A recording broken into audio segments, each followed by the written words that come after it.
Greetings and appreciation for joining me as we journey down Nina's pathway.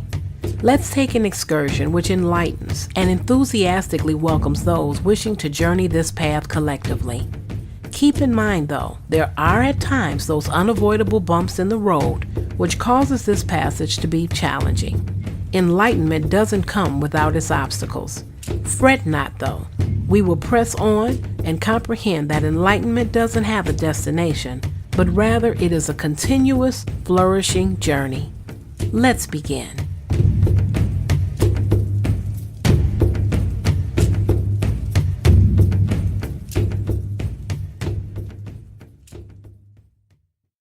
Life is really something, isn't it?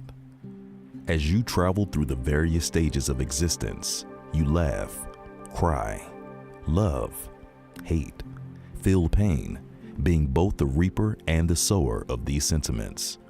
You feel as though your emotions are unique to you, until one day you've matured enough to realize none of what you experience is exclusively yours. For most of us, we journey through life doing what is anticipated of us or what is deemed good and right.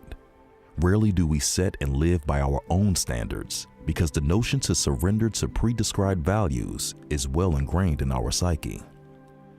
Those who have the daring to think outside the box are oftentimes labeled in an unflattering manner.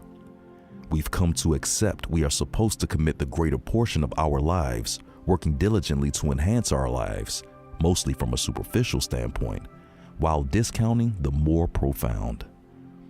Ignorance of our true purpose becomes buried under mounds of indifference because we've been led to believe and dutifully embrace insane as sane. What we obviously deem as genius is an affront to those whose brilliance is regarded as nonsense by the masses, who aren't prepared to divorce themselves from the rose-colored world which ultimately betrays and devours them. Mankind continues to indulge in precarious bargains such as the exchange of the natural for the technological, compromising our very existence as a portion of humanity is forsaken during the process. Yet, we call this progress. I mentioned earlier, we all laugh, cry, love, and hate. While the emotions themselves are not unique to us, what they convey in the long run should be.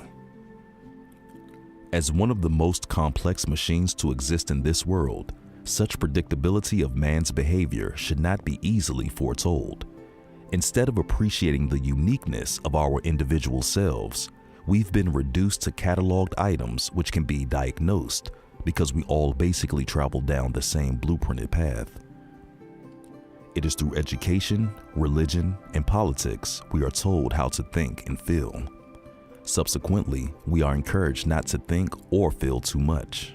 We go about with our societal fates determined by demographics of color, creed, religion, etc. We are furnished a definition of freedom and believe it so, even though we are held captive in the name of those things which are supposed to liberate us. We've been fed a false definition of so many things that when the truth is ultimately revealed, it seems too much to accept or even welcome. In fact, it is so repulsive in some instances, one would rather dwell within an imprisoning lie than campaign for liberating truth. It won't be until we prepare ourselves to accept truth and deal with it accordingly that we will free ourselves. We'll begin to comprehend our own purpose, thus embracing and appreciating the purpose of others, understanding how in the long run it will benefit all of humanity.